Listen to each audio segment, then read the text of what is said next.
Tony Troyan, a care for my wife Elizabeth, who 30 years ago had a cerebral hemorrhage which left her with left blind vision and paralysis on the left side. My name's Jean Burnett and I'm a carer for my husband who was diagnosed 5 years ago with vascular dementia. I'm Frida Tiffin. I became a carer after my husband was diagnosed 8 years ago with motor neuron disease. I'm Patricia Ball and I care for Lindsay who's got learning difficulties and suffers from epilepsy. I'm Kevin Helmore. I'm a full-time carer for my two sons, Kelvin and Brendan, and they both suffer from Fragile X, which is a learning disability. Well, Lindsay was poorly when she was a child and it left her brain damaged. So that's basically how I became a carer. Without realising that you are a carer, you just become one. I get up about 6 and I see to myself, have my breakfast. Then I go to my husband, Ron, up, usually about 7:30 to 8. I have to clean his teeth and shave him. I put him in the shower and dress him, and then I give him his breakfast. And that's the same every day, so it gets really boring, and it takes 3 hours, you know, to do all that before I can think about doing anything else.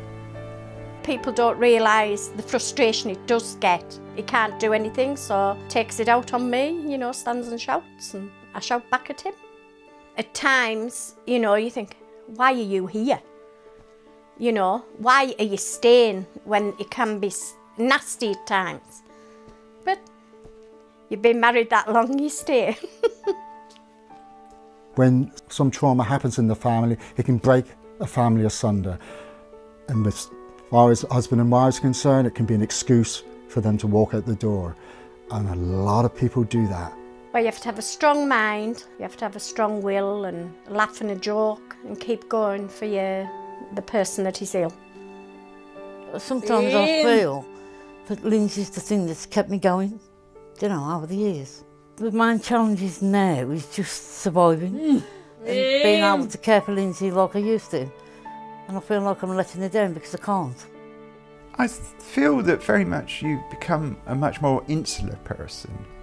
You are very protective of your own privacy. You don't share with what used to be work colleagues or friends details of your life to a great extent. It's very difficult to make new friends because you're always very conscious that you're in a role that very few other people experience, and they don't necessarily understand.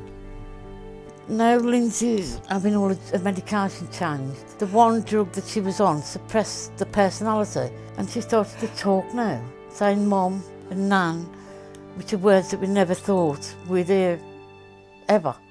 So as you can imagine that we was both crying when she said those words.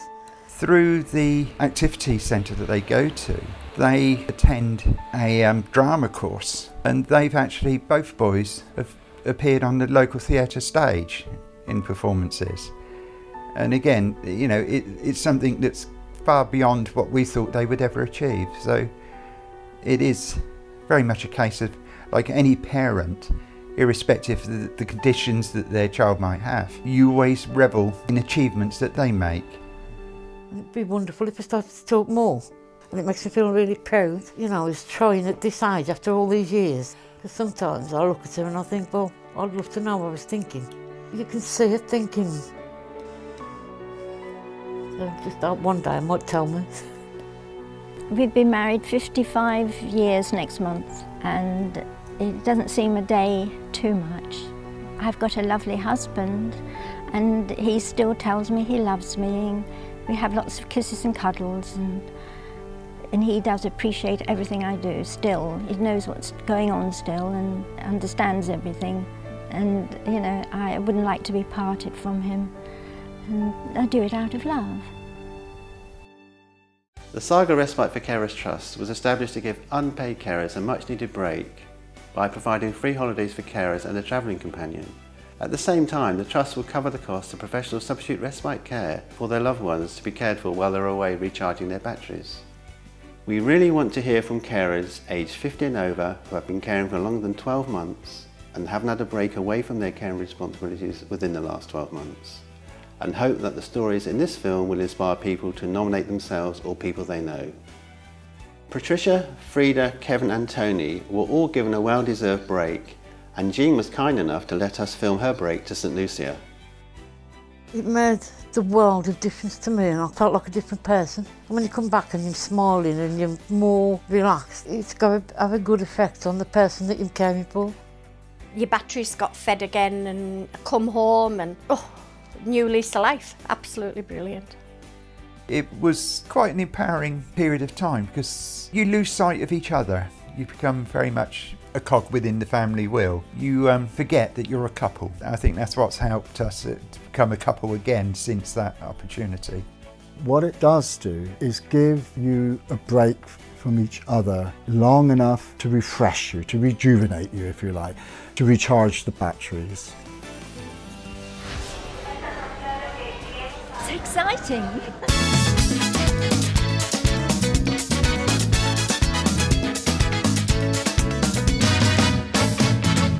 Welcome to St Lucia! We're just coming to the end of our holiday in St Lucia, and it's so sad because I've had such a wonderful time. Right from the beginning we were picked up by the chauffeur and brought to the airport and had a lovely flight here. And when we got to the airport we were picked up by a helicopter, and it's the first time I've been on a helicopter, and that was really great. We went on an aerial tram, I think they call it, right over the tops of the rainforest.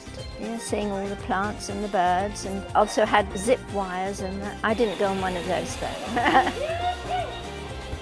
On the Friday we took the opportunity to visit the school which Saga supports, and it's for children with learning disabilities, and it's in this lovely colonial type building about 100 years old, and they cater for children from 4 to 24, and we played cricket in the garden with them and did a bit of bowling, and they played some music for us and we had a little dance, and it was a great afternoon, it really was. Welcome on board. And on Saturday I got on a catamaran, and I've never been on a catamaran before. And I managed to get off and do a little bit of swimming. And we were drinking rum and Coke. Music playing, it was really lovely. It's been lovely to see Jean blossom. It's allowed her to relax, unwind, allowed her to have lots of fun, laughter and enjoyment, and enjoy activities that she wouldn't otherwise have done. We've had a good laugh, and I can't remember the last time I laughed. And I just think that I can thoroughly recommend it, and I do encourage anyone that's in the same position as me to try it out, and I think you'll really enjoy it and have a lovely time.